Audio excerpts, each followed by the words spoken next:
pagi kawan-kawan media. Assalamualaikum warahmatullahi wabarakatuh. Hari ini Badan Pengawas Obat dan Makanan telah menuntaskan janjinya. Salah satu janji kami, baik itu janji pada saat bertemu seluruh lapisan masyarakat di sini, kurang lebih sekitar 7-8 bulan yang lalu. Kemudian janji kami di depan Komisi 9 DPR RI, kami telah menuntaskan peraturan yang berhubungan tentang peran serta masyarakat dalam pengawasan obat dan makanan. Termasuk tentu aturan yang berhubungan dengan review, berhubungan dengan bagaimana yang berhubungan dengan tata cara pelaporan, bagaimana seandainya terjadi konflik antara satu reviewer dengan reviewer yang lain, bagaimana guidance-nya untuk mereview, terus setelah hasil reviewnya itu bagaimana proses transformasinya untuk melaporkan kepada Badan POM. Kemudian setelah itu tahapannya apa yang kita lakukan untuk melakukan pembinaan ataupun asistensi ataupun penindakan, baik itu penindakan berupa sanksi administrasi, sanksi yang merupakan publik, termasuk nanti tata cara seandainya terjadi sanksi yang berupa sanksi hukum. Jadi di peraturan ini telah sah dan telah tercatat di lembaran negara, telah dilakukan harmonisasi, telah dilakukan uji publik, dan hari ini setelah diundangkan peraturan tersebut, kita lanjutkan sosialisasi supaya masyarakat semuanya paham, masyarakat semuanya sadar ada peraturan baru, dan tentunya kita berharap ini dilaksanakan, atau we hope everybody obey the law, sebuah aturan yang perlu dijalankan. Jadi saya kira itu inti acara hari ini.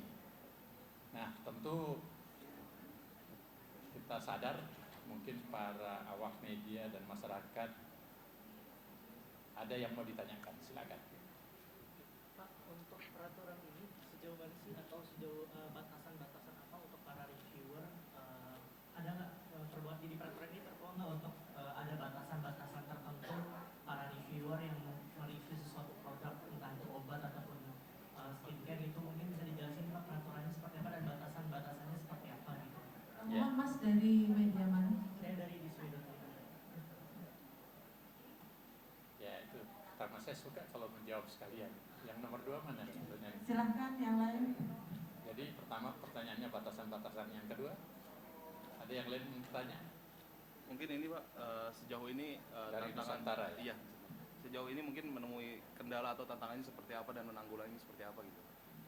Kedua tantangan dan menyelesaikan kendala. Nah, satu lagi ada dari media yang lain. Yang pertama batasan-batasannya, yang kedua apa tantangannya, dan yang ketiga bagaimana regulasi yang berhubungan khususnya mengenai review. Nah, saya jawab. Terima kasih pertanyaan rekan-rekan. Yang pertama, batasan-batasan yang kita lakukan. Tentu peraturan baru ini, batasan pertama yang kita lakukan tentu kita ikutin Undang-Undang Kesehatan Republik Indonesia nomor 17 tahun 2023. Khususnya yang berhubungan dengan pasal 435. Ya. Kemudian yang berhubungan dengan pangan juga Undang-Undang nomor 18 tahun 2012 yang tentang pangan, itu menjadi batasan pertama kita. Tentu Undang-Undang tentang perlindungan konsumen itu juga kita sudah bagian dari referensi. Kemudian yang berikutnya tentu tentang peraturan Badan POM yang berhubungan dengan tata laksana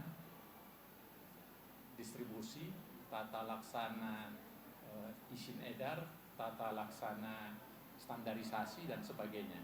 Itu batasan-batasan undang-undang dan aturan yang kita lakukan untuk membatasi kira-kira peraturan nomor 16 tahun 2025 ini batasan mana yang menjadi batasan-batasannya. Contoh paling konkret begini. Produk obat termasuk kosmetik pada pasal yang kita sebut dengan pasal 435 itu spesifik tentang produk, bahwa barang siapa yang mendistribusikan, menjual atau memakai sediaan obat farmasi termasuk kosmetik yang tidak memenuhi standar, maka bisa dituntut. Tuntutannya adalah 12 tahun penjara atau denda sebesar-besarnya 5 miliar rupiah. Itu undang-undangnya kan, itu batasan pertama. Sementara kalau di undang-undang pangan juga membatasi hal itu yang hubungannya dengan pangan. Barang siapa yang mendistribusikan dan menggunakan dan menjual pangan yang seperti itu, yang tidak memenuhi standar, maka ada hukumannya 12 tahun penjara, walaupun hukuman dendanya lebih kecil, 500 juta. Karena ini kan undang-undangnya dibuat sudah lama. Kalau yang undang-undang nomor 17 kan baru tahun kemarin. Jadi makanya lebih tegas kan, lebih tinggi. Mungkin menghitung inflasi pada saat itu. Tapi terlepas dari semuanya, itu menjadi landasan kita, menjadi batasan hubungannya. Berarti kalau tidak memenuhi standar dan dia review, memakai, mengklaim dengan melebihi standar itu, berarti kan melanggar undang-undang ini. Benar kan? Misalnya dia overclaim, dia katakan, contoh paling spesifik, ini sediaan kosmetik ini bisa menjadi pemutih, dan klaimnya selanjutnya mengatakan bisa anti jerawat. Itu contoh paling ringan ya. Tapi ternyata kenyataannya tidak sesuai standar. Klaim itu namanya overclaim. Jadi itu sudah pelanggaran. Dan di aturan ini, jika menjelaskan seperti itu, menjual seperti itu, maka melanggar aturan. Oleh karena itu, reviewer lain bisa melaporkan overclaim ini kepada Badan POM. Karena reviewer tidak bisa melakukan penindakan. Dia melaporkan ke kami. Lewat jalur yang benar, tentu Badan POM akan melakukan klarifikasi, akan melakukan mendatangi tempat itu, mengecek, bahkan sampai tahap uji fakta parameter berupa uji laboratorium. Nah, jika itu terbukti, maka Badan POM bisa sesuai otoritasnya bisa melakukan penindakan. Itu contoh. Selain batasan yang kita lakukan, jadi reviewer bisa melakukan review bahwa ada produk lain overclaim, tapi pengumumannya dilaporkan ke kami. Itu contohnya. Jangan dilaporkan ke publik. Kenapa kalau dilaporkan ke publik? Tentu pelaku usaha lain merasa dirugikan. Maka terjadi undang-undang rahasia dagang bisa kena Bapak Ibu, sampai pada tahap yang disebut dengan undang-undang yang berhubungan dengan pemerasan. Jangan sampai terjadi itu. Kita kan ingin melindungi teman-teman. Laporkan aja ke kami. Kami jika semua faktanya sudah jelas, kami bertindak secepat-cepatnya yang kami mampu. Intinya begitu. Saya juga mau umumkan ya, declare ke masyarakat. Saya punya sosial media. Sosial media banyak yang melapor, tapi saya tidak memberikan jawaban di situ, tapi saya screen capture, saya kirim ke staf-staf saya, coba dilihat ini, coba ditindaklanjuti dan sebagainya.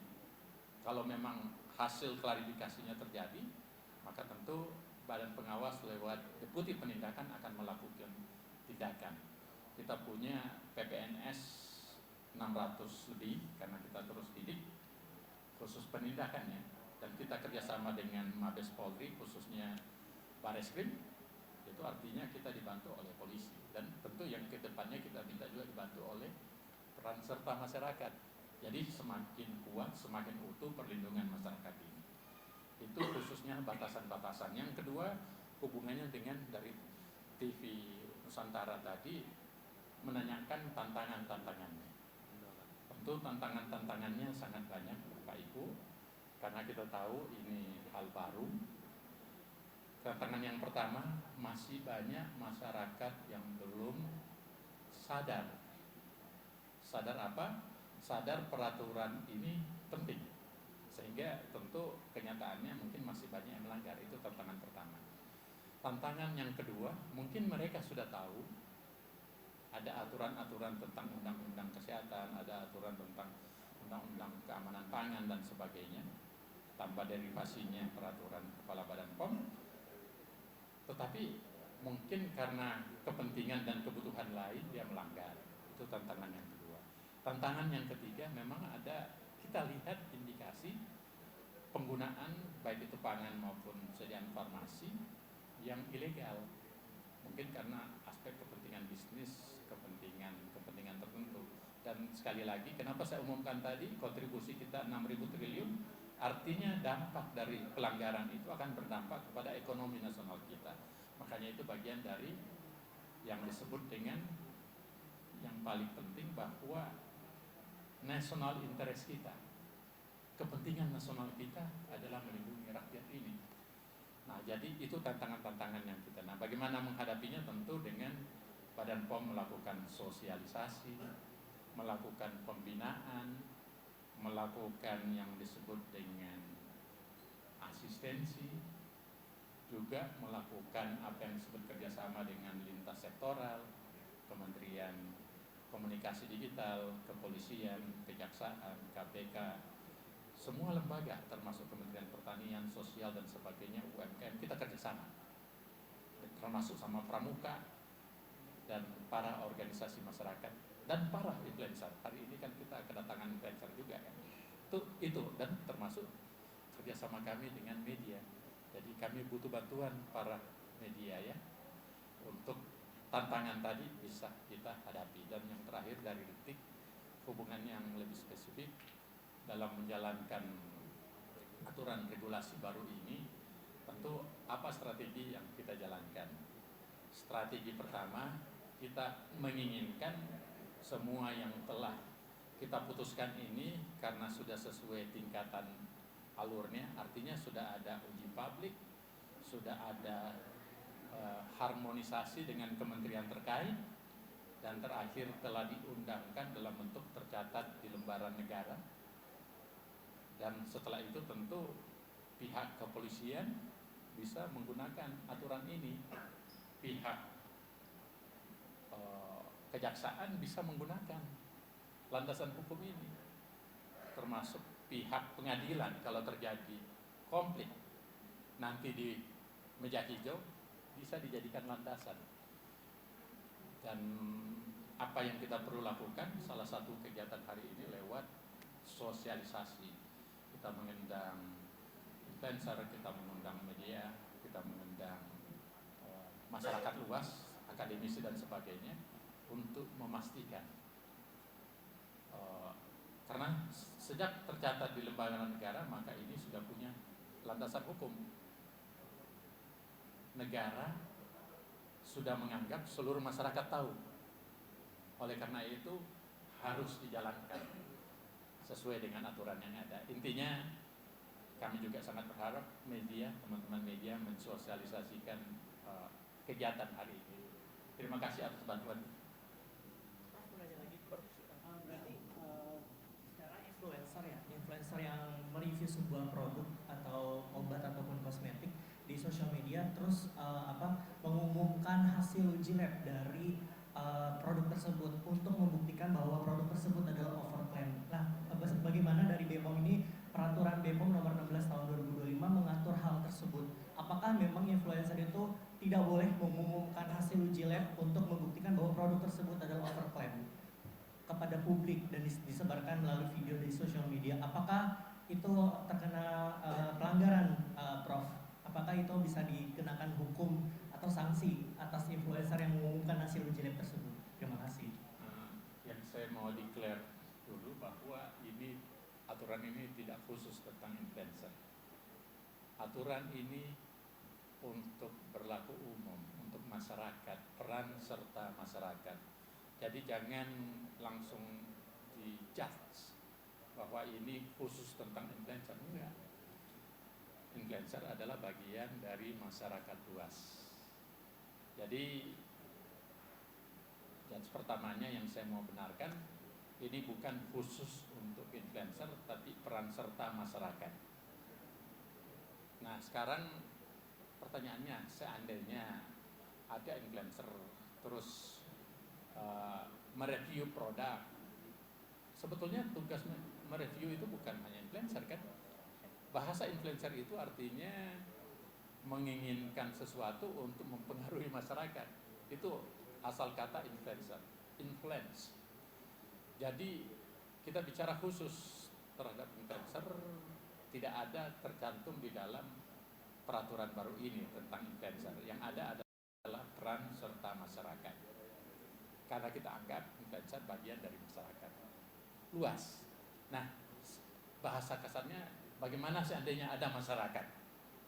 Masyarakat apakah dia orang terkenal atau masyarakat umum mereview sebuah produk. Taruhlah misalnya orang yang kita tidak kenal sama sekali mereview sebuah produk, misalnya produk makanan yang kita sebut dengan B, atau produk kosmetik yang disebut dengan C, kosmetik, atau K ya, produk K, produk kosmetik, direview oleh masyarakat. Apakah dia latar belakangnya terserah apa, yang jelas masyarakat mereview. Pada saat dia review itu tentu harus didasari oleh 3 hal. Apakah dia punya kompetensi untuk mereview? Itu yang pertama. Kompetensi yang saya maksud begini, dia mereview tentang kosmetik, tapi dia tidak punya pengetahuan sama sekali tentang kosmetik. Ini kan judge namanya. Dia akan memberikan statement hasil pemikiran yang bertentangan dengan fakta. Itu yang pertama kan. Misalnya seorang petani yang tidak pernah punya ilmu sama sekali tentang kosmetik mereview produk itu, kosmetik. Terus setelah itu dia publish di masyarakat. Logika rasional kita, apakah hasil reviewnya itu masuk akal atau tidak? Pasti tidak. Iya kan? Di situ bisa menyesatkan. Di situ bisa terjadi membohongi masyarakat. Kan begitu? Jadi yang pertama, silakan mereview sesuai dengan kompetensinya. Tidak harus Anda influencer. Misalnya saya seorang dokter dan saya seorang ilmuwan di bidang obat-obatan. Saya punya hak dong, karena saya punya kompetensi. Walaupun tidak harus kepala badan yang mereview kan. Saya masyarakat umum, masyarakat diaspora. Saya lihat ini A, B, C, D. Ini tidak sesuai, ya itu hak Anda, silakan. Tapi sesuai kompetensi. Itu yang paling guide yang kita atur. Harus sesuai dengan kompetensi. Nah, jadi kalau seorang hanya terkenal terus mereview sesuatu yang tidak kompetensinya, berarti tidak tepat. Kenapa? Karena bisa bias. Itu yang kita atur seperti itu. Yang kedua, yang kita atur juga berdasarkan kompetensi itu, tentu kita ingin mencegah terjadinya pemahaman masyarakat yang bisa menyesatkan masyarakat. Apa itu yang menyesatkan masyarakat? Contohnya, dia tidak punya juga ilmu tentang itu, tapi dia katakan air ini air bisa menyembuhkan penyakit, cukup dengan baca simsalabim. Itu kan kebohongan di situ. Itu juga kita atur. Kemudian yang ketiga, walaupun dia ahli, ya pada saat mereview produk dia harus buat deklarasi, declare bahwa hasil analisa saya, hasil review saya, tidak ada konflik kepentingan dengan produk saya. Bukan karena saya dibayar oleh produsen A, terus saingannya adalah produsen B, terus saya mereview atas nama produsen A untuk menghancurkan.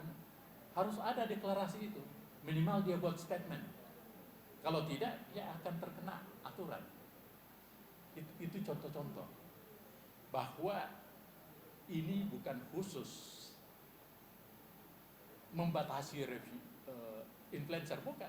Influencer silakan Anda berkarya, buat macam-macam. Saya juga influencer, saya juga punya Instagram, punya Twitter, punya LinkedIn, punya Facebook, punya TikTok. Jadi silakan follow saya. Tapi saya tentu sebagai kepala badan saya harus hati-hati karena sudah menjadi pejabat publik. Nah, tapi masyarakat umum silakan mempengaruhi sesuai dengan kompetensi yang Anda miliki. Itu sih intinya jawabannya. Terima kasih ya. Terima kasih Kang Media.